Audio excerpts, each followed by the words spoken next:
پاک پتن کو نیٹ اینڈ کلین بنانے کے لیے ماہانہ صفائی مہم کا آغاز کر دیا گیا۔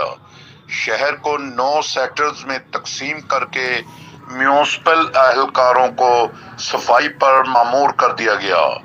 دیکھیے پاک پتن سے نمائندہ عوام کی آواز حافظ محمد انوار کی یہ رپورٹ۔ پاک پتن کو صاف ستھرا بنانے کے لیے ماہانہ صفائی مہم کا افتتاح کر دیا گیا۔ میونسپل اہلکار دن اور رات کے اوقات میں گلی محلوں کی صفائی پر مامور ہیں۔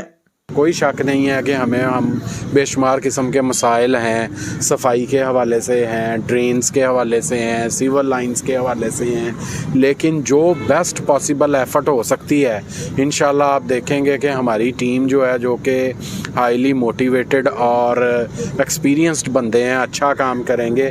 ڈپٹی کمشنر احمد سہیل کیفی کا کہنا ہے کہ شہریوں کی شکایات کے ازالہ کے لیے کنٹرول روم بھی فعال کر دیا گیا۔ اس میں صفائی، پلانٹیشن، اوورآل ایریاز کی گرینری کے حوالے سے، گرین بیلٹس کے حوالے سے، اسٹریٹ لائٹس کے حوالے سے، سیور لائنز، ڈرینز کی صفائی، یہ تمام مہم کا جو ہے چیزیں حصہ ہیں۔